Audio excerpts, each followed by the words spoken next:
Hello, je suis super contente de vous retrouver pour cette nouvelle vidéo. Aujourd'hui on va faire un nouveau challenge make-up, mais il change un petit peu de d'habitude. Sur internet j'ai beaucoup vu les challenges du genre je fais tout mon challenge avec les doigts, ce qui doit être vraiment pas facile à faire.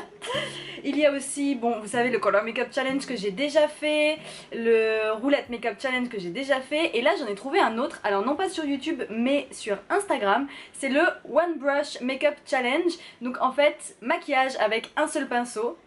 Et ce genre de choses pour moi c'est super difficile à faire. Alors comme je viens juste de vous l'expliquer, le principe c'est d'utiliser un seul pinceau pour réaliser son maquillage des yeux. Évidemment j'ai déjà fait mon teint avec mes produits habituels. Si vous voulez voir les produits que j'ai utilisés pour faire mon teint, pour mes lèvres, pour mes sourcils, pour mon blush, ce sera en barre d'infos. Je ne vais utiliser donc qu'un seul pinceau pour réaliser mon maquillage des yeux, je vais y arriver, et j'ai choisi celui-ci de chez Storybook Cosmetics. C'est donc la gamme inspirée de l'univers Harry Potter de la marque américaine Storybook Cosmetics. J'ai fait une entière revue de ces petits pinceaux, si vous voulez aller la voir, ce sera par ici normalement. C'est parti, on commence tout de suite avec ce maquillage et j'ai décidé d'utiliser cette palette de chez Too Faced, c'est la Sweet Peach.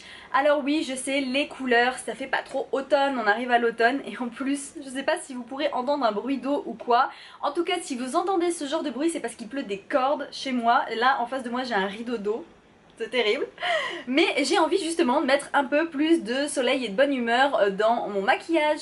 Donc je vais utiliser la Sweet Peach qui est de toute façon une de mes palettes favorites. Je vais commencer par utiliser Peaches and Cream qui est un neutre. Et en fait toute ma stratégie pour ce make-up c'est tout simplement d'aller du plus clair au plus foncé au lieu de faire du plus foncé au plus clair comme je fais d'habitude. Donc je commence quand même avec ma base, donc Peaches and Cream, que je mets sur toute la paupière mobile. Ensuite je vais prendre Nectar que je vais venir appliquer en zone de lumière. Je l'applique donc sur l'arcade sourcilière, en coin interne de l'œil. Ensuite je vais venir prendre Lucius qui est un de mes fards préférés de cette palette, il est ultra lumineux. Je viens l'appliquer vers le centre sans aller trop loin sur ma paupière mobile et sans trop remonter non plus. Ensuite je viens prendre Charmed and Sure, donc qui est ce marron que je vais placer en coin externe de l'œil, juste légèrement, un peu comme une base, comme une ombre. On arrive vraiment à la partie qui me fait peur. J'ai peur que ça donne rien. Ah! Je vais essayer de répartir entre les deux yeux. Et comme j'ai pas de pinceau, pas de brosse de pinceau pour estomper, j'ai un peu peur de tout ça. Voilà donc le résultat d'un œil à l'autre. C'est pas très équilibré tout ça, on va se le dire. En plus, si vous voulez voir l'état de mon pinceau est juste ultra sale, donc impossible de l'utiliser pour reprendre Lucius et essayer de camoufler tout ça, donc je vais devoir prendre les doigts. Alors on va essayer de réintensifier ici. Ok, alors je ne vais pas me lancer dans Tempting qui est ce noir de la palette, ça c'est sûr, je ne vais pas me lancer dans cette couleur. Par contre je voulais mettre un tout petit peu de plus foncé et je vais tenter. Je vais prendre Caramelized qui est aussi un fard que j'aime énormément. Et je vais donc le mettre en coin ici externe. J'utilise quasiment que la tranche du pinceau. Je prends mon puff de cushion juste pour nettoyer légèrement sur le côté. En plus c'est la cushion Moonshot donc c'est pointu, ultra pratique. Hop, ça permet de corriger comme il faut. Oups, petits cheveux. Et éviter l'impression de chute, vous voyez, et que ça tire le regard vers le bas. Et voilà le résultat en rajoutant Caramelized. Je vais garder Caramelized et je vais appliquer sur mon coin externe mais inférieur de l'œil. Ça promet encore. Je prends mon pinceau, je prends un petit peu de Caramelized, je tapote évidemment et ensuite je vais venir le presser pour appliquer sur mon coin externe de l'œil. Ça fonctionne plutôt bien, par contre il faut bien penser à presser, sinon le fard tombe beaucoup trop bas. Et voilà pour le maquillage des yeux sans le crayon et sans le mascara d'abord. Pour l'instant je trouve que les fards à paupières ça va, c'est pas si mal que ça. Surtout j'avais peur là, vous savez, les couleurs foncées et le ras de cils inférieur, j'avais trop peur que ça me tombe tout là et que ça me baisse le regard. En fin de compte ça va, pas si mal que ça. Pour lier tout le maquillage maintenant et voir ce que ça donne quand on est vraiment maquillé jusqu'au bout, je vais mettre mon mascara, c'est comme toujours le Worth the Hype de chez NYX que j'aime beaucoup. Ce mascara là, le tube que j'ai, il est en train de se faire un peu vieux. il va falloir que j'ouvre un de mes tubes de réserve.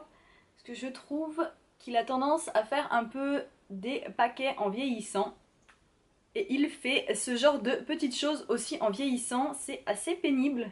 Enfin bon, et d'ailleurs je ne sais pas si vous avez vu, mais NYX a sorti des Worth the Hype, mais dans d'autres couleurs et en version waterproof aussi. Je les ai pas testés parce que là j'ai pas de NYX à côté de chez moi. Je me demande ce qu'ils donnent. Moi j'utilise la version normale et j'aime bien. Ensuite pour ouvrir mon regard, je prends mon crayon beige de chez Golden Rose que j'aime toujours. Et franchement ce crayon c'est un de mes must-have. Je le rachète en permanence, il est juste trop bien. Bref, voilà mon maquillage une fois tout terminé et j'aime bien. Franchement, un seul pinceau, je pensais pas que ça donnerait quelque chose comme ça. Au final, j'aime vraiment bien le résultat. Je trouve que peut-être là c'est pas assez clair au niveau de l'arcade sourcilière. Peut-être que comme j'ai mis ma base d'abord, ça a pris un peu de couleur de la base. J'aurais dû commencer par le fard le plus clair dès le début, Nectar, mais bon, tant pis. Je trouve que c'est quand même pas si mal que ça et franchement je pourrais sortir avec ce maquillage sans aucun problème, donc pour moi, j'ai réussi le challenge. N'hésitez pas à me dire en commentaire si vous pensez que j'ai réussi ou pas, si vous auriez fait autrement, vous auriez pris d'autres couleurs dans un autre sens, etc. Et n'hésitez pas aussi à refaire le challenge, évidemment. C'est tout pour cette vidéo YouTube, je me suis éclatée à la faire. C'était une belle expérience et un beau challenge pour moi qui aime beaucoup les pinceaux et en utiliser 1 million. En tout cas, si vous avez aimé la vidéo, n'hésitez pas à la liker et aussi à vous abonner. Vous savez où cliquer de toute façon. Quant à moi, je vous fais de gros bisous et je vous retrouve dans la prochaine vidéo. À très vite. Bye. You hate when my head hangs low after all these things you said. Trust is not your fault. Can't expect you to understand. Take it back to when